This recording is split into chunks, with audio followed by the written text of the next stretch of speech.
The morning I discovered the truth about my closest friend's betrayal started like any other Tuesday. I was sitting in my kitchen, stirring honey into my tea while watching the sunrise through the window that my husband David had installed just 2 years before his heart attack took him from us. 6 months had passed since his funeral, and I was finally beginning to have mornings where the grief didn't immediately overwhelm me. My phone buzzed with a text from my friend Patricia Caldwell. "Thinking of you today, Eleanor. You're so strong." I smiled, grateful as always for her constant support since David's passing. Patricia had been my anchor through the darkest months of my life, bringing casseroles when I couldn't cook, sitting with me during those endless crying spells, and listening to me reminisce about my 40-year marriage to David for hours on end. Before I share this shocking experience, please show your support with a like and subscribe. Comment your location below. What happened next completely shattered my trust in someone I considered family. My name is Eleanor Harrison. I'm 62 years old, and I never imagined I'd be telling this story about betrayal and deception from the person who claimed to be helping me heal. I was about to respond to Patricia's text when my daughter knocked on my back door. "Mom, it's me," called Rachel Harrison, my 34-year-old daughter, who had inherited her father's warm brown eyes and stubborn streak. She worked as a nurse at the county hospital and made it a point to check on me every few days since losing her dad. "Come in, sweetheart," I called, genuinely happy to see her. Rachel had been my rock alongside Patricia, though in a different way. Where Patricia offered gentle comfort, Rachel provided practical support and honest conversations about moving forward with my life. Rachel entered carrying a bag from the local bakery, her expression troubled. "I brought your favorite blueberry muffins," she said, setting them on the counter. "But Mom, we need to talk about something." The serious tone in her voice made my stomach clench. "What's wrong? Is everything okay with you and the kids?" "It's not about me," Rachel said, pulling out a chair at my kitchen table. "It's about Patricia." I felt defensive immediately. "What about Patricia?" "She's been wonderful to me, Rachel. I don't know how I would have gotten through these months without her." Rachel's face showed the internal struggle she was having. "That's what makes this so hard to tell you. Mom, I saw something yesterday that I can't stop thinking about." "Saw what?" I asked, though something in my chest was already tightening with dread. "I was leaving the grocery store around 6 yesterday evening when I saw Patricia getting into a car in the parking lot," Rachel began carefully. "She was laughing and seemed really happy, which made me smile because you know how much I appreciate what she's done for you." "That sounds lovely. Patricia deserves happiness too." "Mom," Rachel said gently, "she was getting into the car with Uncle Michael." The words hit me like a physical blow. Uncle Michael, David's younger brother, the man who had delivered such a beautiful eulogy at David's funeral, who had helped me sort through David's clothes and personal items, who had fixed my leaky faucet just last week while telling me stories about growing up with my husband. "That doesn't mean anything," I said quickly. "They probably just ran into each other. Michael shops at that store too." Rachel reached across the table and took my hands. "Mom, they kissed. Not a friendly peck on the cheek. They kissed like a couple." I pulled my hands away, my mind racing. "You must have misunderstood what you saw. Patricia is helping me grieve David, and Michael is David's brother. They're both just being kind to me." "That's what I wanted to believe too," Rachel said softly. "But then I remembered some things that seemed odd at the time. Like how Patricia always seems to know when Michael has been by to help you with things around the house. And how she sometimes mentions details about Uncle Michael's life that seemed too personal for casual conversation." I stood up abruptly, pacing to the window. This is ridiculous. Patricia has been nothing but supportive. She sits with me every Wednesday while I go through photo albums of your father. She holds me while I cry about how much I miss him. I know, Mom. That's what makes this so awful. Before I could respond, there was a knock at my front door. That's probably Patricia, I said, checking my watch. She always comes by on Tuesday mornings to see how I'm doing. Rachel's expression grew even more concerned. Mom, maybe you should ask her directly. Ask her what? If she's secretly dating my deceased husband's brother while pretending to comfort me? That's insane, Rachel. I walked to the front door, my emotions churning between anger at Rachel for planting these seeds of doubt and a growing uneasiness about some of the things I'd overlooked. Patricia was indeed on my doorstep, holding a bouquet of daisies and wearing a sundress that seemed unusually cheerful for a condolence visit. Good morning, Eleanor, Patricia said, her smile bright. I brought these for you because I thought they might brighten your kitchen. Thank you, I said, accepting the flowers while studying her face. Patricia was 58, with silver hair she'd recently started styling in a more youthful way, and I noticed she was wearing makeup despite claiming she was just running errands this morning. How are you feeling today? Patricia asked, following me into the kitchen where Rachel was still sitting at the table. Hello, Rachel, Patricia said, and I caught something in her voice, a slight tension that hadn't been there moments before. Hi, Patricia, Rachel replied evenly. I was just telling Mom about running some errands yesterday evening. Funny how you run into people you know in the most unexpected places. Patricia's cheeks flushed slightly. Oh yes, small towns. You see familiar faces everywhere. The exchange felt loaded with meaning I couldn't quite grasp, but the atmosphere in my kitchen had definitely shifted. I looked between my daughter and my closest friend, sensing undercurrents of a conversation I wasn't fully understanding.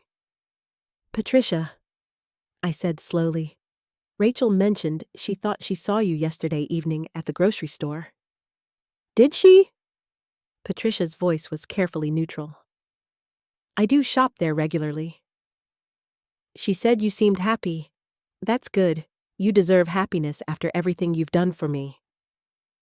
Patricia's smile seemed forced now. I try to maintain a positive attitude. It's important when you're supporting someone through grief. Rachel stood up from the table. Patricia, who were you with at the store? The question hung in the air like a challenge. Patricia looked between Rachel and me, her composure beginning to crack. I don't appreciate being interrogated, Patricia said, her voice taking on a defensive edge I'd never heard before. It's not an interrogation, I said quietly. It's a simple question from people who care about you. Patricia set down her purse and looked directly at me. Eleanor, there are things about moving forward after loss that are complicated. Things you're not ready to hear right now. What kind of things?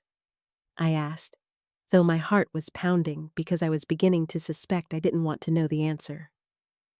My friend of 15 years, the woman who had held my hand at David's funeral, looked me in the eye, and I could see the exact moment she decided to stop pretending.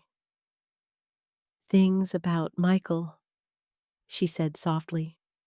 The admission hit me like a slap. Not because she was dating someone.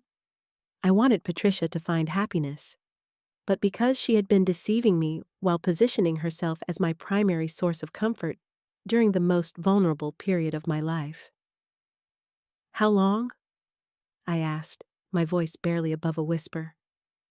Eleanor, let me explain. How long, Patricia? 3 months?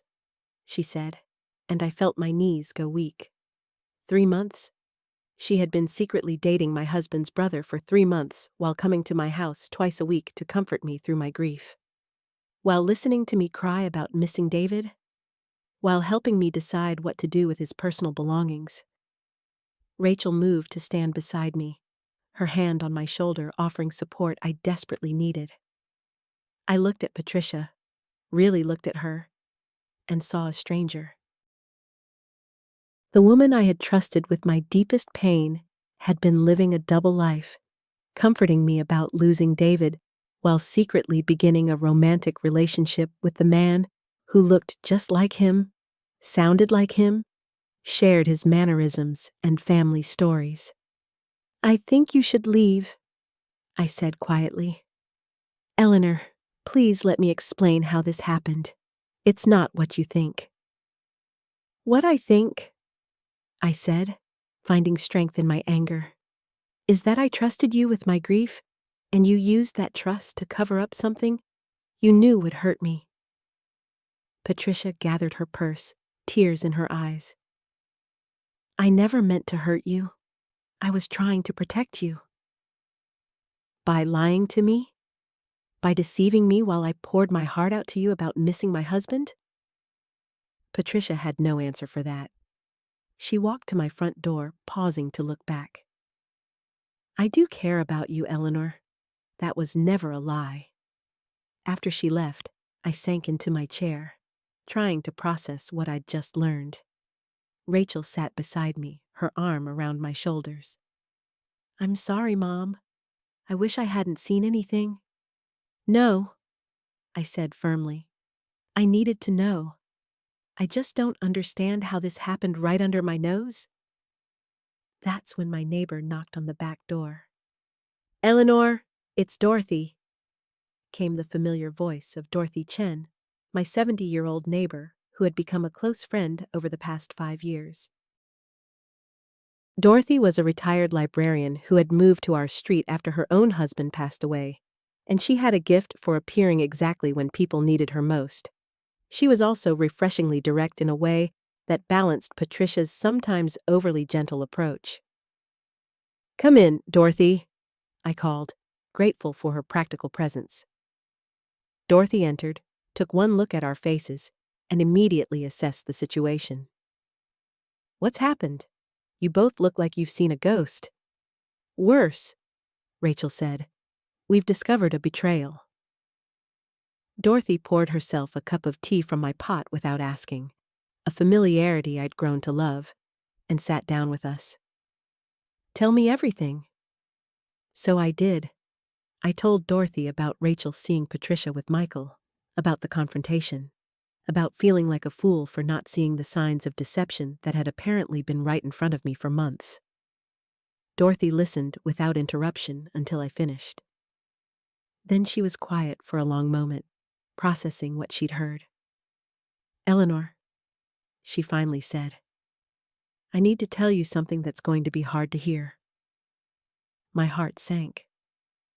"You knew about this too?"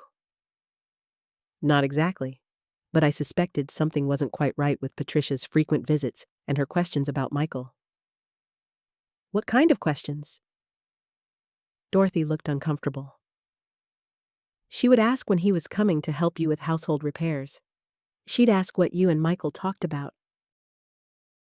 She seemed very interested in his personal life, whether he was dating anyone, what his plans were for the future." I felt sick. She was using information about my grief and my relationship with Michael to pursue him. "It appears that way," Dorothy said gently. "I'm sorry, Eleanor. I should have said something earlier, but I wasn't certain, and I didn't want to add stress during such a difficult time." Rachel squeezed my hand. "None of this is your fault, Mom. Patricia is the one who chose to be dishonest." I sat there surrounded by the two people who had truly been honest with me, trying to understand how I had been so blind to what was happening. Patricia had been coming to my house twice a week, sitting at this very table, listening to me cry about losing the love of my life, all while secretly building a relationship with David's brother. The betrayal felt deeper than just the dating. It was the deception, the way she had used my trust and vulnerability as cover for her own romantic pursuits. Suddenly, the pieces aligned. The sound of a car door slamming outside interrupted my spiraling thoughts. Through the kitchen window, I watched Michael's familiar truck pull into my driveway. My stomach clenched with a mixture of anger and confusion. "That's Michael," I said quietly, watching him walk toward my front door with his usual confident stride. "I can't face him right now." Dorothy stood up immediately. "Yes, you can, and you should." "He needs to explain himself." Rachel moved closer to me. "We're right here with you, Mom. You don't have to do this alone." The doorbell rang, followed by Michael's voice calling through the door. "Eleanor, I saw Dorothy's car. Is everything okay?" I felt frozen in my chair. How many times had he stood at that door over the past year, offering help, sharing stories about David, comforting me through my worst days? Had he been thinking about Patricia during those moments? Had he been planning their secret meetings while sitting in my living room? "Eleanor," Dorothy said firmly, "ignoring this won't make it go away. Let him in." I forced myself to stand and walk to the front door on unsteady legs. When I opened it, Michael's familiar face broke into the warm smile that had comforted me so many times. Today, that smile felt like a slap. "Hey, Eleanor, I was in the neighborhood and thought I'd check on you." His expression shifted as he took in my face. "You look upset. What's wrong?" "Come in," I said, my voice barely above a whisper. Michael followed me into the kitchen, where Dorothy and Rachel sat waiting. The tension in the room was immediately obvious, and I watched his posture change as he sensed something was very wrong. "What's going on?" he asked, looking between the three of us. I found myself unable to speak. The words felt too heavy, too painful to voice. Rachel stepped forward. "We know about you and Patricia," she said directly. Michael's face went completely pale. He sank into the empty chair at my kitchen table and put his head in his hands. "Oh God," he said quietly. "How did you find out?" The fact that he didn't even try to deny it somehow made the betrayal feel worse. I finally found my voice. "How long, Michael? How long have you been lying to me?" He looked up at me, and I could see genuine anguish in his eyes. "Eleanor, I never meant for it to happen. It developed gradually." "Answer the question," Dorothy said sharply. "How long?" Michael took a shaky breath. "We've been seeing each other for about 4 months. But Eleanor, you have to understand, we never planned this. We both felt terrible about it." "Terrible enough to tell me the truth?" I asked, feeling my anger building. "Terrible enough to stop sneaking around behind my back?" "It wasn't like that," Michael protested. "We weren't trying to hurt you. We just didn't know how to handle the situation." Rachel's voice was ice cold. "So you chose to handle it by lying." I stared at Michael, this man who looked so much like my David, who had held me while I cried, who had fixed my broken faucets and cleared snow from my driveway, who had apparently been building a relationship with my closest friend while I grieved his brother. "The worst part," I said slowly, "is that I trusted both of you completely." Patricia sat in that chair twice a week, listening to me talk about how much I miss David, how grateful I was to have you both in my life. Was she thinking about you during those conversations, Michael? Michael's shoulders sagged. "Eleanor, please let me explain." "Explain what? How you used my grief as cover for your romance? How you both watched me struggle through the worst year of my life while hiding this from me?" "We didn't know what to do," Michael said desperately. "We knew it would hurt you, but we also couldn't deny what we felt for each other." Dorothy leaned forward. "You could have been honest. You could have respected Eleanor enough to tell her the truth instead of making her feel like a fool." "I never wanted you to feel foolish," Michael said to me. "Your family, Eleanor. David would have wanted me to take care of you, and I've tried to do that." While dating my best friend in secret, I replied bitterly. Michael was quiet for a long moment. When he finally spoke, his voice was barely audible. There's something else you need to know, he said. Something that makes this even more complicated. My heart began racing. What do you mean? Michael looked directly at me, his eyes filled with something that looked like guilt and fear. Patricia and we're not just dating casually, Eleanor. We've been talking about getting married. The kitchen fell completely silent. I felt like the air had been knocked out of my lungs. Dorothy reached for my hand while Rachel moved to stand behind my chair. But Michael wasn't finished. And there's something else, he continued, his voice growing even quieter. Something about the night David died that I've never told you. Something Patricia convinced me to keep secret. The words hung in the air like a physical weight. I gripped the edge of the kitchen table so hard my knuckles went white. What are you talking about? I whispered.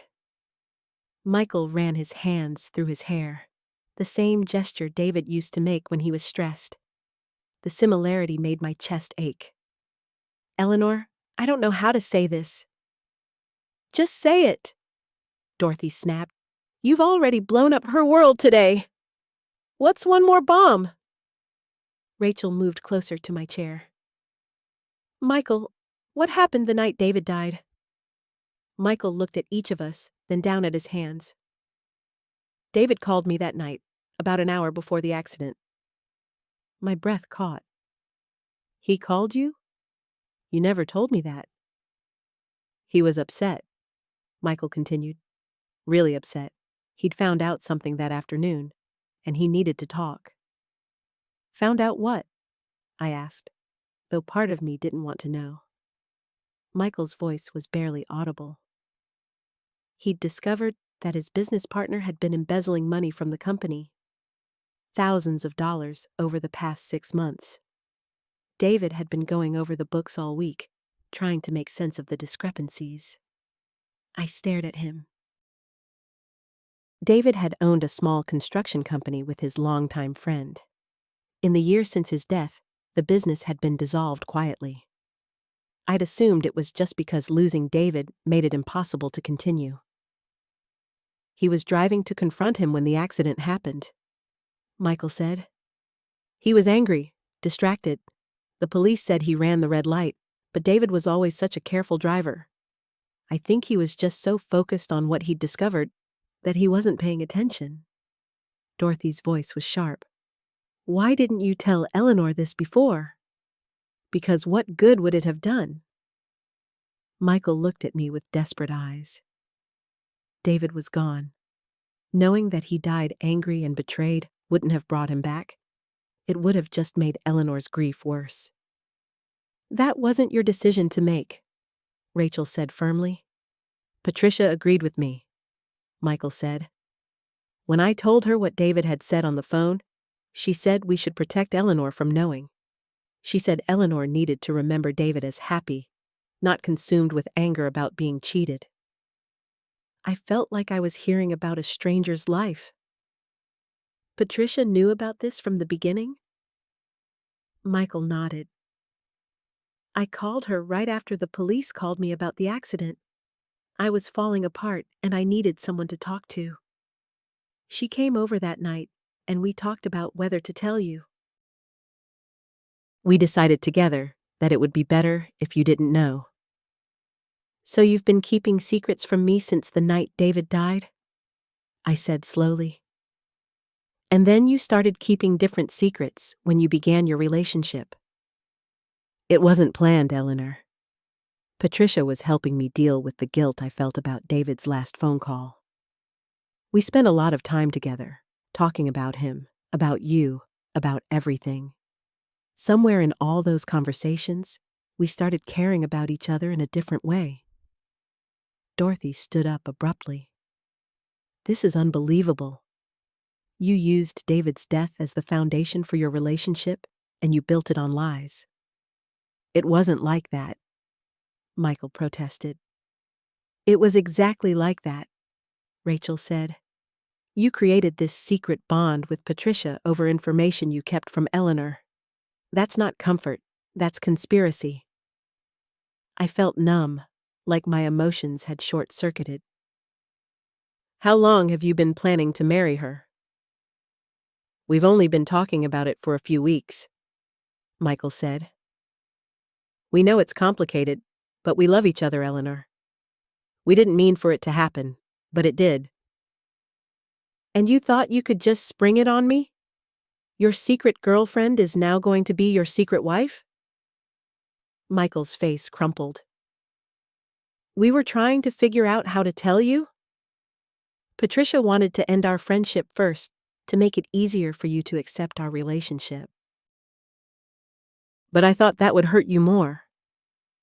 So instead, you decided to get engaged without telling me, Dorothy said. How thoughtful. We're not engaged yet, Michael said quickly. We wanted to talk to you first. Talk to me? I laughed, but there was no humor in it. When exactly were you planning to have this conversation? After the wedding invitations were sent out? Rachel put her hand on my shoulder. Eleanor, you don't have to process all of this right now. But I couldn't stop. The questions kept coming, like a dam had burst in my mind. How many other people know about your relationship? Michael looked uncomfortable. Nobody else knows we're serious. A few people might have seen us together, but they probably just thought we were supporting each other through grief. More lies, Dorothy muttered. What about David's business partner? I asked suddenly. What happened with the money he stole?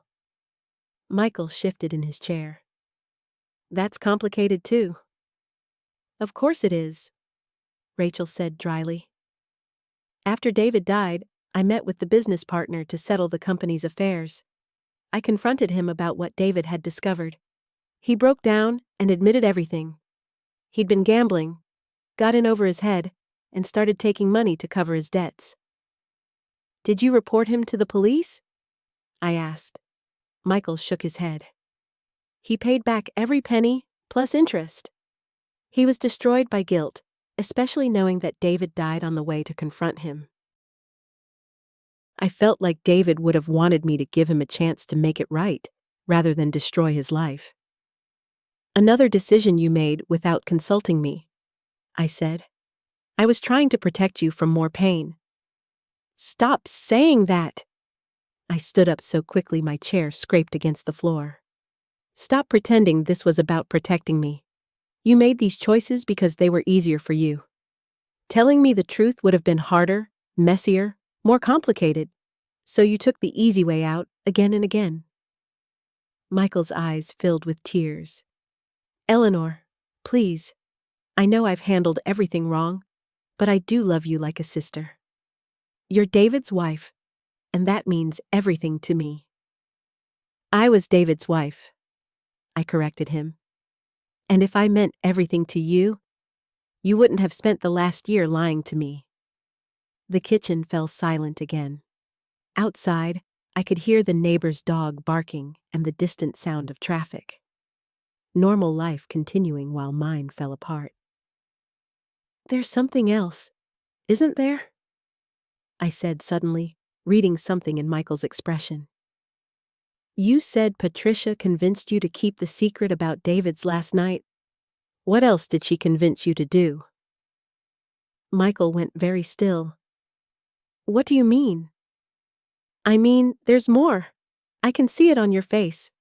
What else haven't you told me? Michael looked toward the window, then back at me.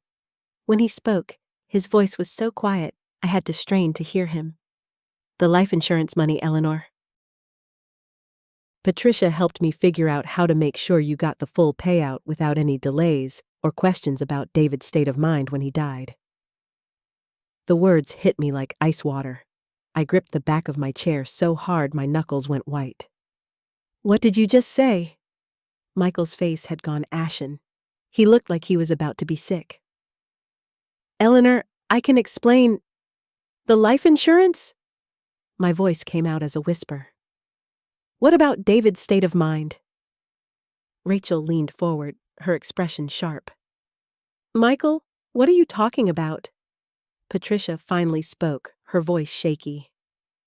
We were worried the insurance company might investigate if they knew David was upset that night. Sometimes they look for reasons not to pay out, especially with large policies. Investigate what? I demanded, though part of me already knew. The ice in my chest was spreading, making it hard to breathe. Michael ran his hands through his hair, the same gesture David used to make when he was stressed. David was driving erratically that night. He was angry, distracted. When the police report was filed, there were questions about whether he'd lost control of the car on purpose. The kitchen seemed to tilt around me. I sank back into my chair, my legs suddenly unable to support me. You thought David killed himself? No, Michael said quickly. No, Eleanor, I never believed that. But the investigating officer mentioned it as a possibility, and Patricia pointed out that insurance companies sometimes use any excuse to delay or deny claims. So you lied to them, too. Patricia's hands were trembling as she reached across the table. Eleanor, we just emphasized how happy David had been lately, how excited he was about the vacation you'd planned. We didn't lie exactly. You manipulated the narrative. Rachel's voice was cold with disgust. You coached each other on what to say to make sure Eleanor got the money. It was her money, Patricia said defensively. She deserved it. David would have wanted her to have it. I stared at the grain of the wooden table, following the lines with my eyes because looking at either of them felt impossible. The life insurance payout had been substantial, enough to pay off the mortgage and give me financial security I'd never had before. I'd been grateful for how smoothly everything had gone, how quickly the company had processed the claim. The funeral director, I said slowly. He mentioned how helpful you both were with the arrangements, how you made sure everything was handled properly. Michael nodded miserably. We wanted to make things as easy as possible for you. More protecting me. The bitter taste in my mouth was getting stronger. How many people did you coordinate this with? How many people knew about your plan to manage my grief and my finances? It wasn't like that, Patricia insisted. We were just being careful. We knew the insurance money would be important for your future. Rachel slammed her palm against the table, making us all jump. Do you hear yourselves? You orchestrated a cover-up around David's death. You decided what Eleanor should know about her own husband's final hours. You manipulated an insurance investigation. And you did all of this while pretending to comfort her. We were comforting her, Michael said weakly. You were lying to her, Rachel shot back. There's a difference. I finally looked up from the table.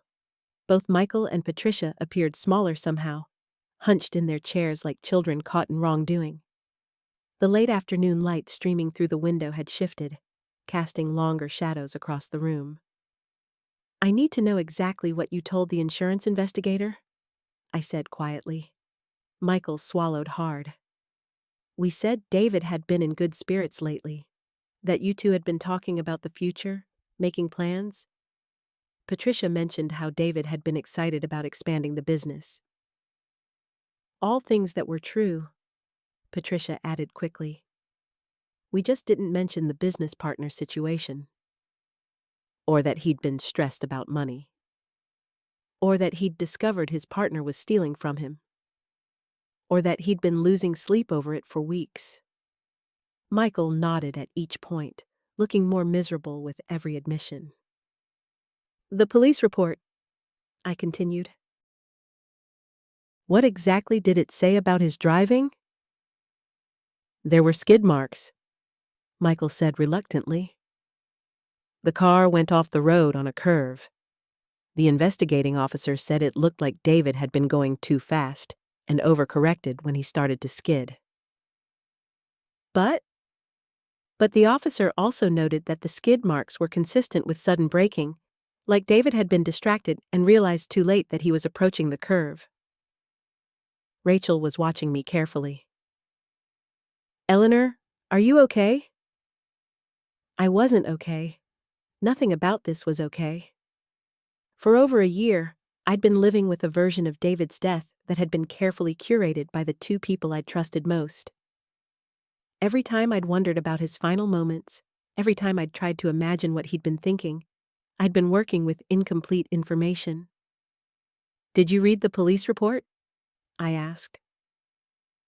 "Yes," Michael admitted. "Did you see photos of the accident scene?" "Yes." "And you decided I shouldn't?" Michael's silence was answer enough. I stood up again, this time moving slowly and deliberately to the sink. I turned on the tap and filled a glass with water, buying myself time to think. The sound of running water seemed unnaturally loud in the quiet kitchen. "Patricia," I said without turning around, "when did Michael first tell you about the insurance concerns?" The pause before she answered was too long. "A few days after the funeral." "And that's when you decided to start dating?" Another pause. "Eleanor, it wasn't like that." I turned around, leaning against the counter. "Then what was it like? Because from where I'm standing, it looks like my husband's death brought you two together in more ways than one." Patricia's face crumpled. "We were both grieving. We were both trying to take care of you. We spent a lot of time together figuring out how to handle everything." "Everything," meaning the lies you were going to tell. "The decisions we had to make," Michael corrected. "Someone had to make them, Eleanor.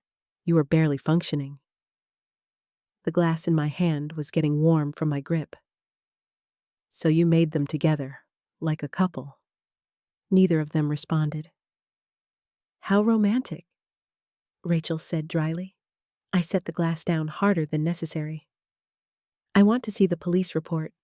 I want to see everything you saw."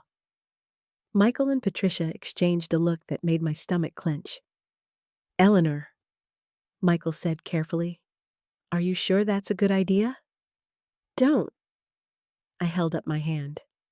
"Don't you dare ask me if I'm sure about something concerning my own husband's death. I've let you make those decisions for me for the last time." "The report is pretty detailed," Patricia said softly. "There are photos." "Then I'll see photos." "Eleanor, maybe we should talk about this more first," Michael suggested. "Maybe give you some time to process everything we've already discussed." "More time for you to figure out how to spin it, you mean?" Rachel stood up. "I'll go with you to get the report. You don't have to do this alone." I looked at my sister-in-law, grateful for the first completely honest thing anyone had said to me in hours. "Thank you." Michael was shaking his head. "There might be details in there that raise more questions. Details that could still affect the insurance." The silence that followed was deafening. I stared at him, understanding finally clicking into place. "You're still protecting the lie?" I said slowly. "Even now, even after everything you've admitted, you're still more worried about the insurance money than about telling me the truth." Michael's face went white. "That's not... I just meant..." "You meant that there are still things you haven't told me. Things that might make the insurance company reconsider their payout." When neither of them answered, I knew I was right. The room felt like all the air had been sucked out of it. I watched Michael's face cycle through emotions: panic, guilt, resignation. Patricia had gone completely still beside him. "What else?" I asked, my voice barely above a whisper. "What else haven't you told me?" Michael ran his hands through his hair, the same gesture David used to make when he was stressed. The similarity made my chest tight. Eleanor, please understand that we were trying to protect you. Stop saying that. My voice was getting louder. Stop using that as an excuse for lying to me. Rachel moved closer to me. Just tell her, Michael. All of it. Patricia finally spoke. The report mentioned that David had been drinking that night. His blood alcohol was over the legal limit. I felt like I'd been punched. What? It wasn't extremely high, Michael said quickly. But it was enough that if the insurance company focused on it, they might not pay out. I finished. The kitchen counter was the only thing keeping me upright. That's why you've been so careful about what information I had access to. We didn't want you to have to deal with fighting the insurance company on top of everything else, Patricia said. The police report was clear that the other driver was at fault. David's alcohol level didn't contribute to the accident.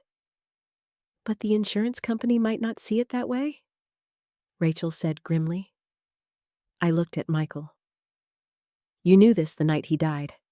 When you came to tell me what happened, you already knew he'd been drinking. Michael nodded slowly. The police told me at the scene. Where was he drinking? The question came out harder than I intended. He told me he was working late at the office. The silence stretched between them again. Patricia was staring at the floor. Where, Michael? A bar downtown, Murphy's Tavern. I knew the place. David and I had been there together years ago for a friend's birthday party.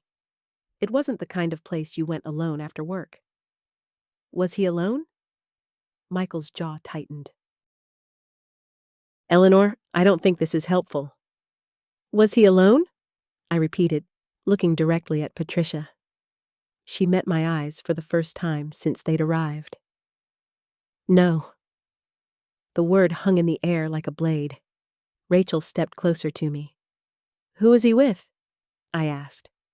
A coworker, Michael said quickly. Someone from his department. What coworker? Patricia's voice was barely audible.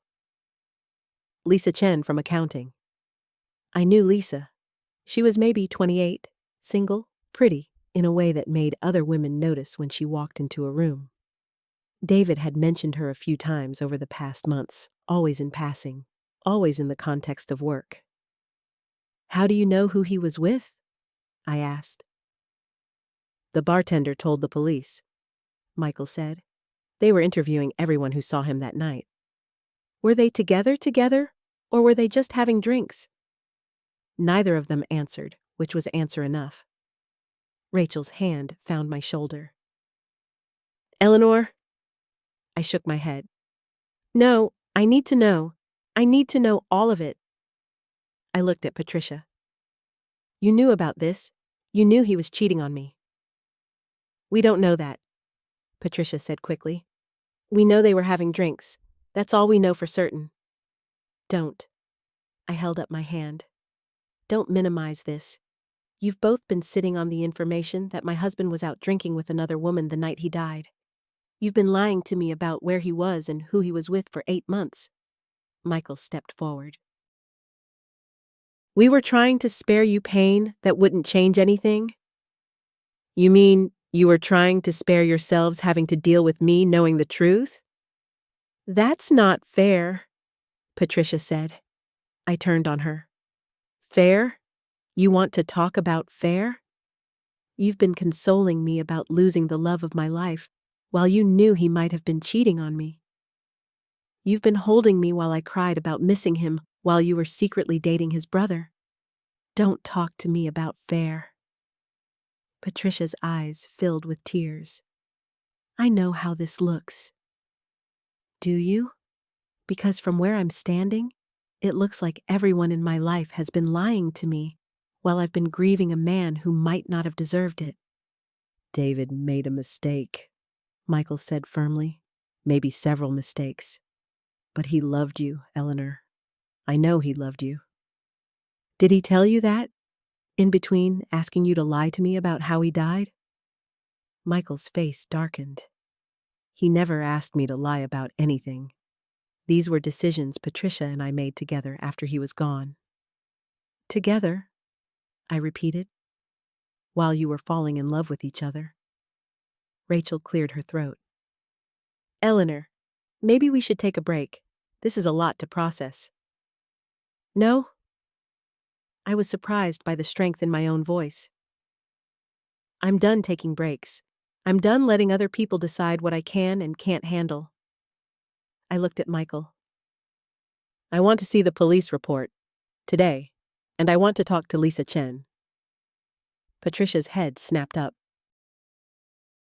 Eleanor, that's not a good idea. Why? What else aren't you telling me about her?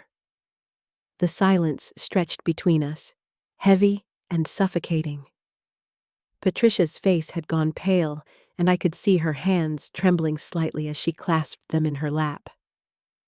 There's nothing else, she said finally, but her voice lacked conviction. Patricia. Michael's tone held a warning. No, Michael. She has a right to know. Patricia looked up at me, her eyes red-rimmed. Lisa Chen worked at David's company. She was his assistant for about 6 months before he died. The words hit me like a physical blow. His assistant? David told me his assistant was someone named Greg. Greg left in March, Patricia said quietly. Lisa replaced him. And you knew this how? Patricia and Michael exchanged another look, and I felt my anger flare again. Stop doing that, I snapped. Stop having silent conversations about what you think I can handle. Michael sighed deeply. I knew because David mentioned her a few times. Said she was helping him with the Morrison account. The Morrison account that kept him working late all those nights in April and May? I said slowly, pieces clicking into place. Rachel had been quiet through this exchange, but now she moved closer to me. Eleanor, sit down. You're shaking. I looked down at my hands. She was right. I sank into the armchair, feeling suddenly exhausted. How old is she? I asked. Does it matter? Patricia asked. Everything matters now. Everything you've both been keeping from me matters. Michael cleared his throat. 28, maybe 29? 15 years younger than me. I closed my eyes, trying to process this information alongside everything else. The night he died, I said, opening my eyes. Were they on a date, or was it work-related? We don't know, Patricia said. The police report just says they were seen having drinks together around 9 p.m. David left alone around 11. But she stayed? Yes. I tried to picture it. David, my husband of 12 years, sitting across from a beautiful young woman in some downtown bar. Laughing at her jokes, maybe touching her hand across the table. The thought made me sick. Did anyone else from his office know about them? I asked. Michael hesitated. Eleanor, we really don't know if there was a them to know about. But you suspect there was. The pause that followed told me everything. Rachel spoke up. What are you thinking of doing? I'm thinking of finding out the truth about my marriage instead of living in a fantasy that everyone else has been maintaining for me. Some truths don't help, Patricia said softly. Some truths just cause more pain. I looked at her, really looked at her. 3 months ago, she had held me while I sobbed on what would have been David's 50th birthday. She had brought me soup and tissues and had listened while I talked about how empty the house felt without him. All while she was falling in love with his brother. Were you planning to tell me about you and Michael? I asked. Patricia's chin lifted slightly. Yes, when you were ready. When I was ready, or when it became convenient for you. That's not fair, Michael said. Patricia has been agonizing over how to tell you. Has she? While you two have been playing house together? We haven't been playing house, Patricia said, her voice sharpening. We've been trying to figure out how to navigate something neither of us expected while still being there for you. By lying to me? By protecting you, Michael countered. I stood up abruptly. I'm going to call Lisa Chen. Eleanor, no. Patricia jumped up too. What good will that do? It will give me answers. Real answers, not the sanitized version you two have been feeding me. Rachel stood as well, positioning herself between me and the phone. Maybe you should wait a day or two. Let this settle. Let it settle? I laughed, but there was no humor in it. My husband might have been having an affair. My best friend has been secretly dating his brother while comforting me about his death. What exactly is supposed to settle? Michael ran his hands through his hair, a gesture so reminiscent of David that it made my chest tight. Eleanor, what if you call her and find out something that makes everything worse? Worse than finding out that everyone in my life has been lying to me? Yes, he said quietly. Much worse. The certainty in his voice stopped me cold. What do you mean? Patricia and Michael looked at each other again, and this time I saw something that made my blood run cold. Fear. What aren't you telling me? I demanded. The silence that followed stretched like a chasm between us. The afternoon sun slanted through my living room windows, casting long shadows across the hardwood floors David had insisted on refinishing himself 3 summers ago. Everything in this room held memories, and now those memories felt tainted, unreliable. What aren't you telling me? I repeated, my voice barely above a whisper. Patricia sank back onto the couch, her face pale. She pressed her hands against her knees, and I noticed they were trembling slightly. Eleanor, please sit down. No. I've been sitting down for 8 months while everyone else decided what I could and couldn't handle. I'm done sitting down.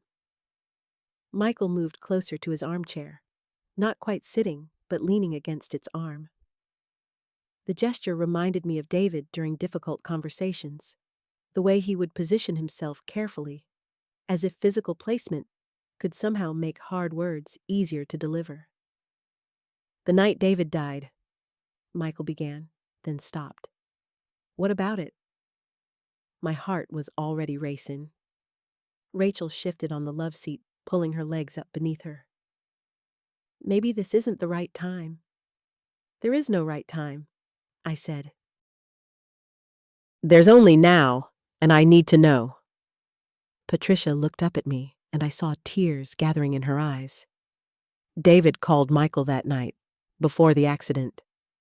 The words hit me like ice water. He what? Around 9:30, Michael said quietly. He was upset. Really upset. I thought back to that evening.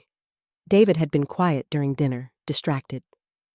He'd said he needed to run to the store for milk, even though we had a full carton in the refrigerator. I'd been reading in bed when he left, barely looked up when he kissed my forehead goodbye. Upset about what? I asked, though part of me already knew I didn't want the answer. Michael glanced at Patricia, then back at me. About you finding out about Lisa. The room seemed to tilt. I gripped the back of my chair, feeling the familiar texture of the fabric David had helped me pick out at the furniture store downtown. We'd spent 3 hours debating between this sage green and a navy blue, finally choosing the green because David said it brought out my eyes. Finding out what about Lisa? Eleanor, Patricia said softly. He thought you knew about their relationship. The word relationship hung in the air like smoke. I could taste it, bitter and acrid. How long? I asked. We don't know exactly, Michael said. But he told me it had been going on for months. He was scared, Eleanor. He said you'd been asking questions about why he was working late so often, and he thought you'd figured it out. I had been asking questions. David had been coming home after 10 most nights, claiming big projects and demanding clients. But his cologne had smelled different sometimes, and once I'd found a receipt for a restaurant I'd never heard of in his jacket pocket. He was planning to tell you, Patricia added quickly. That's why he called Michael. He was asking for advice on how to do it. And what advice did you give him? I asked Michael, my voice hollow. Michael's face crumpled slightly. I told him to be honest with you. I told him that whatever was happening, you deserved to know the truth. And then he got in his car and drove into that tree. The silence that followed was deafening. Outside, I could hear the neighbor's dog barking and the distant sound of traffic, normal sounds of a world that kept spinning while mine fell apart all over again. Rachel spoke first. The police said he fell asleep at the wheel. Or he was distracted, Michael said quietly. Upset, not paying attention. I felt my legs give out and finally sank into my chair. The chair where I'd been sitting when the police came to my door 8 months ago.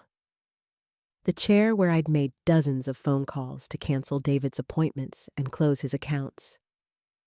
The chair where Patricia had held my hand while I cried until I had no tears left. So, all this time, I said slowly, when you've been comforting me about losing my devoted husband, you knew he was cheating on me. We knew he made a mistake, Patricia said. That doesn't erase 22 years of marriage.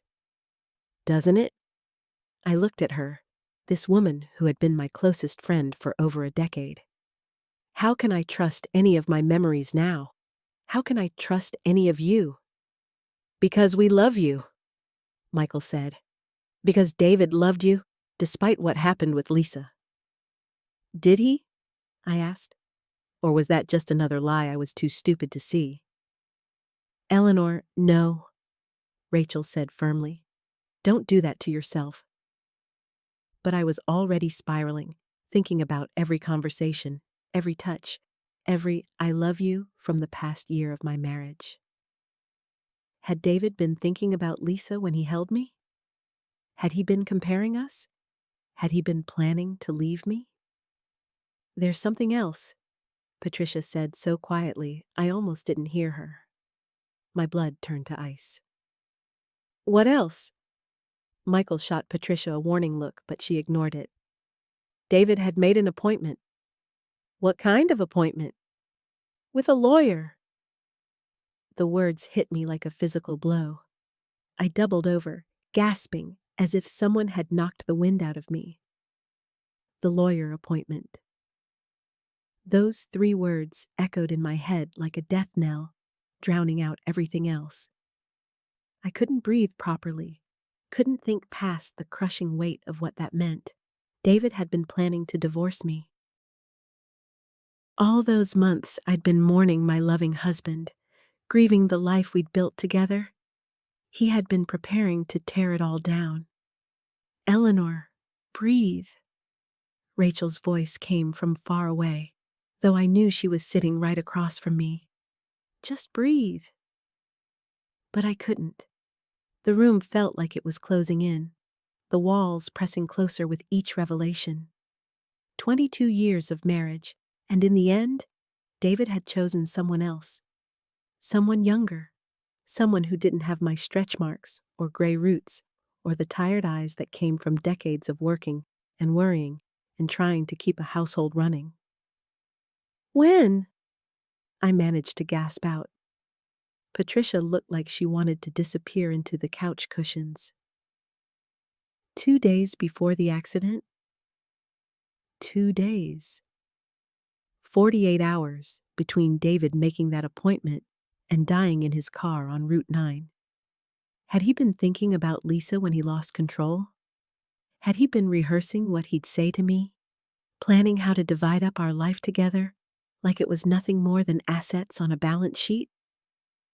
"How do you even know about the lawyer?" I asked, my voice barely above a whisper. Michael cleared his throat uncomfortably. "David asked me to recommend someone, said he needed legal advice about a complicated situation."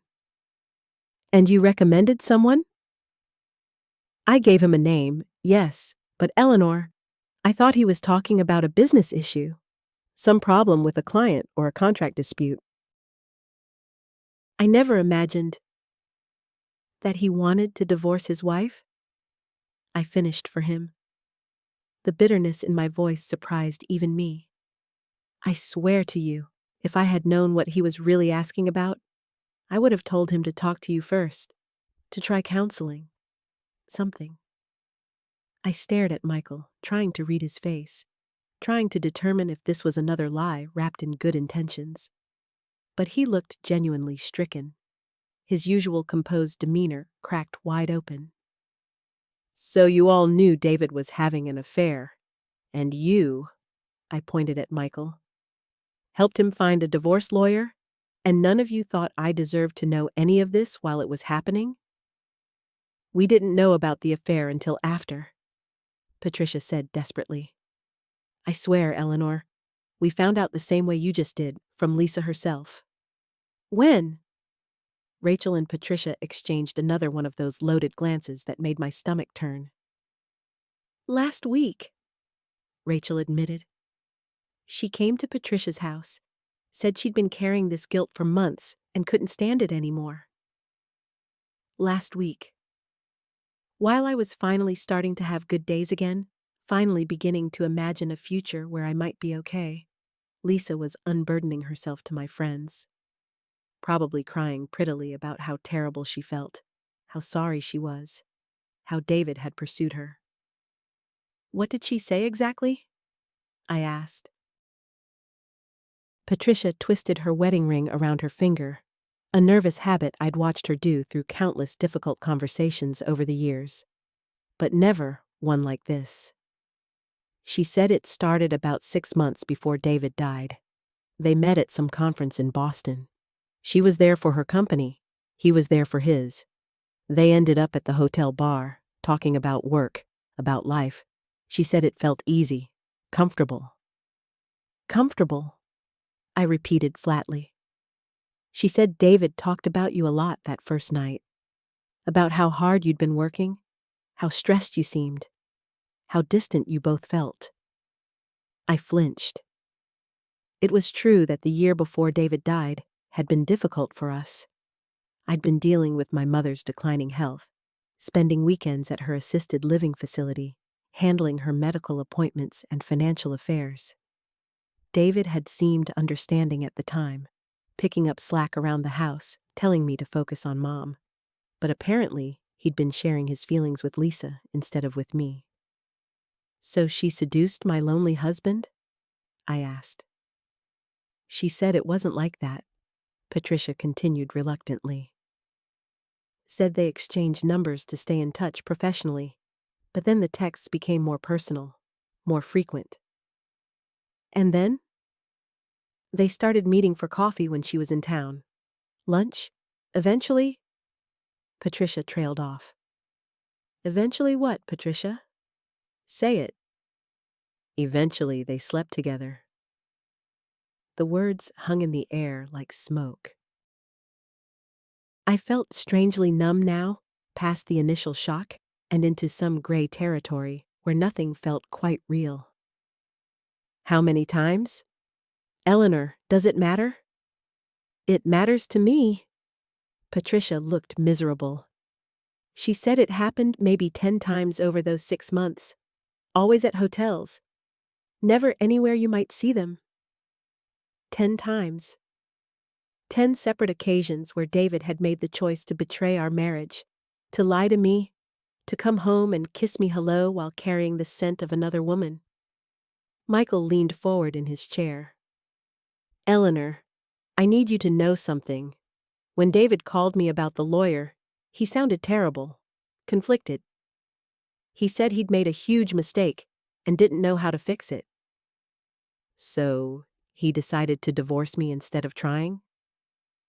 Maybe he thought you'd never forgive him, Rachel offered quietly. Maybe he thought he'd destroyed everything, and divorce was the only honorable option left. Honorable? I laughed, but there was no humor in it. There was nothing honorable about any of this. The silence stretched between us again. Outside, the afternoon sun was starting to slant through my living room windows, casting long shadows across the carpet. The same carpet where David and I had danced on our 15th wedding anniversary, barefoot and slightly drunk on champagne, spinning around to some old song on the radio. "There's one more thing," Michael said hesitantly. I closed my eyes. I don't think I can handle one more thing. The lawyer David was supposed to see? He never showed up for the appointment. I opened my eyes and stared at Michael. What do you mean he never showed up? I called David's lawyer after the funeral, Michael said carefully, just to make sure there weren't any loose ends with his estate. The lawyer mentioned that David had scheduled an appointment to discuss divorce proceedings, but he never came to that meeting. It was scheduled for the day after he died. The room felt like it was tilting. I gripped the arms of my chair, trying to process this information. David had made an appointment with a divorce lawyer, but he hadn't gone through with it. Did that mean he was having second thoughts? Or had he simply run out of time? Maybe he couldn't go through with it, Rachel said softly. Maybe he realized what he was about to lose. Or maybe he was just scared, Patricia added. Sometimes people make appointments they never intend to keep, just to feel like they're doing something. I thought about David's behavior in those final weeks, the way he'd lingered at breakfast, making conversation about small things like the weather or what we might plant in the garden come spring. The way he'd held my hand a little longer than usual when we watched television together. The way he'd said, "I love you," with such intensity that last morning, like he was trying to memorize the sound of his own voice saying the words. He was different those last few weeks, I said, more to myself than to them. Gentler, more present. I thought he was just trying to be supportive while I was dealing with Mom's estate paperwork. What if he was trying to find a way to tell you? Michael suggested. What if he was working up the courage to confess everything? The possibility hit me like a physical blow. What if David had been planning to come clean about the affair? What if he'd made that lawyer appointment in a moment of panic, then realized he wanted to fight for our marriage instead? What if he died carrying not just the weight of his betrayal, but the hope of our reconciliation? I'll never know, I whispered. I'll never know if he would have told me, or if he would have chosen me, or if he was planning to leave. He took all those answers with him. Patricia reached over and touched my hand. Eleanor, I'm so sorry. I shouldn't have told you any of this. What good does it do now? But strangely, I found myself shaking my head. No, I needed to know. Living with the fantasy that my marriage was perfect was making everything harder. At least now I know why I felt so disconnected from him that year. I thought it was my fault, that I was too wrapped up in Mom's problems to be a good wife. It wasn't your fault, Rachel said firmly. David made his choices. You were dealing with your mother's illness. Any decent husband would have supported you through that, not sought comfort elsewhere. Michael shifted uncomfortably. I loved my brother, but what he did was wrong. There's no excuse for it. I looked at each of them. These people who had been trying to protect me from a truth that was ultimately mine to bear. Patricia, who had carried this secret for months. Rachel, who was struggling to defend her faith in marriage while acknowledging David's failures. Michael, who had to reconcile his love for his brother with disappointment in his actions. "There's something else I need to know," I said. "How long have you known about this, Patricia?" She looked stricken. "Lisa told me about 6 months after the funeral. She was falling apart, said she couldn't carry the guilt anymore. She wanted to tell you herself, but I begged her not to. I thought you'd been through enough." 6 months. Patricia had been sitting across from me at coffee dates and family dinners for over a year, knowing this secret. Watching me grieve not just David's death, but the loss of what I thought was a perfect marriage. "And you've been carrying this alone all this time?" "I didn't know what to do," Patricia said, tears starting to fall. "Every time you talked about David, about how much you missed him, about how wonderful your marriage was, I felt sick. But you seemed to be healing, moving forward. I thought maybe it was better to let you keep your good memories."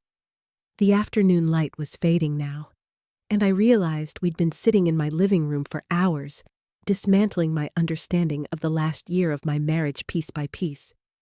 But instead of feeling destroyed, I felt something unexpected. Relief.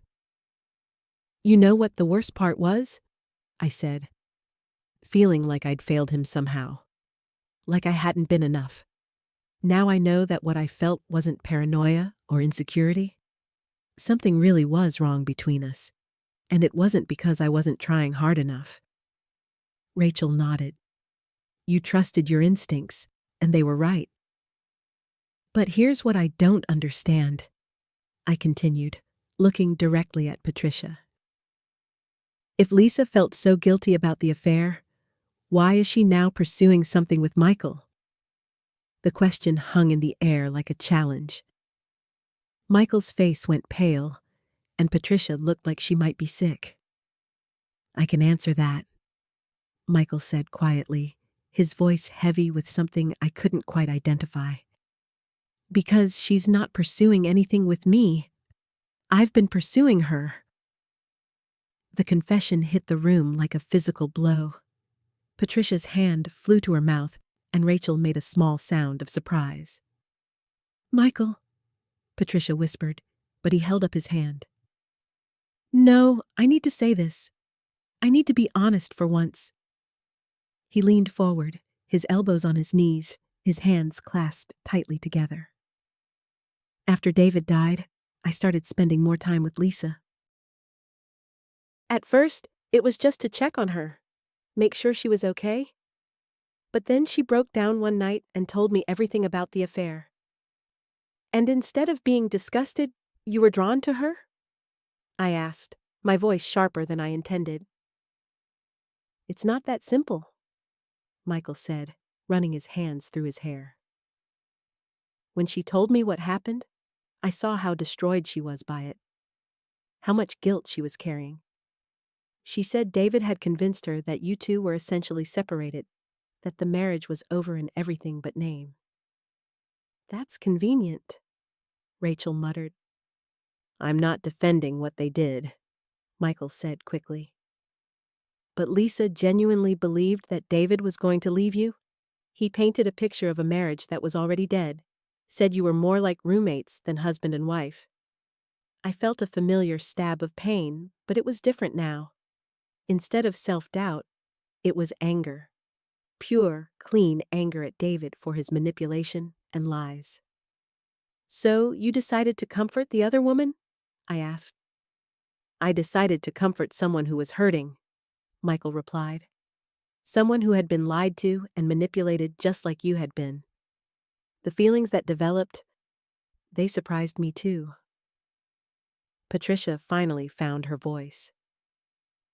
"Michael, how could you not tell me about this?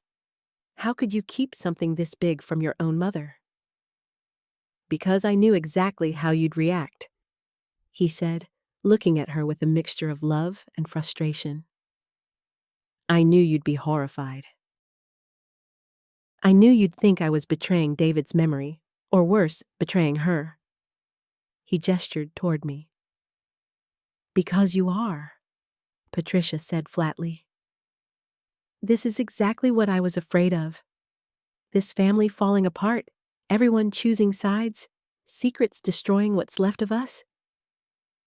What's left of us was already built on lies, Michael said, his voice rising slightly. David's lies, and maybe it's time we stopped pretending otherwise. Rachel had been quiet through this exchange, but now she spoke up. Can I ask you something, Michael? When you say Lisa believed David was going to leave, what exactly did he tell her? Michael looked uncomfortable. He told her that you had become distant and cold after your mother got sick, that you blamed him for not being supportive enough, and that you'd basically shut him out emotionally and physically. The words hit me like slaps, one after another, not just because they were lies, but because they contained just enough truth to make them believable. I had been exhausted and overwhelmed during Mom's illness. There had been nights when I was too tired to talk, too stressed to be intimate. But instead of communicating with me about it, David had used my grief against me. He told her I had shut him out physically? I asked quietly. Michael nodded reluctantly. He said you hadn't been intimate in months, that when he tried to talk to you about it, you'd shut down or change the subject. Patricia looked stricken. Is that true? I thought back to those difficult months. There were periods when I wasn't available emotionally or physically.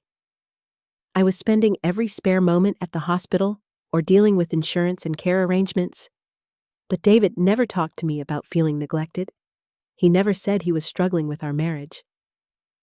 Because talking would have required him to actually work on the problems instead of just finding someone else to make him feel better, Rachel said bitterly.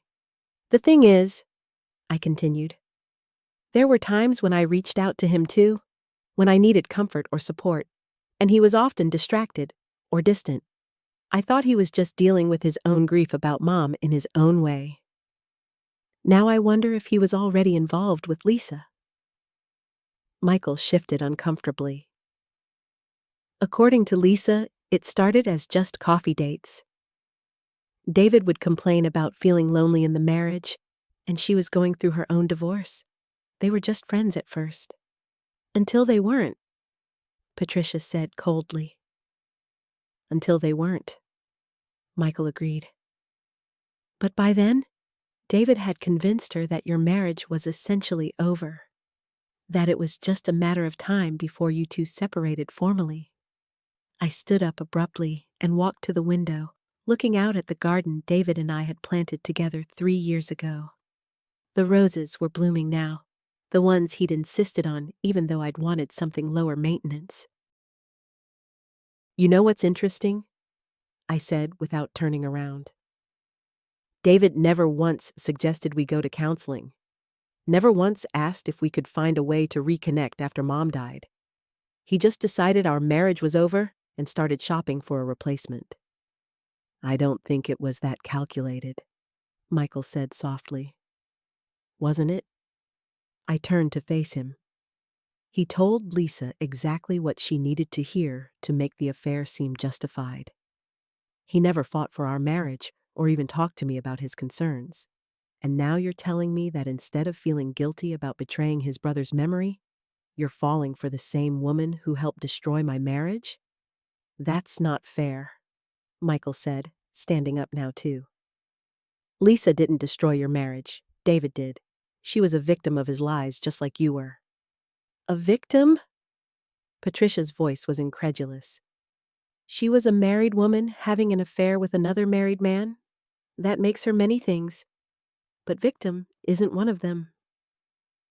Her marriage was already over, Michael said defensively. She and her husband were separated. But mine wasn't, I said quietly. Mine wasn't over, no matter what David told her.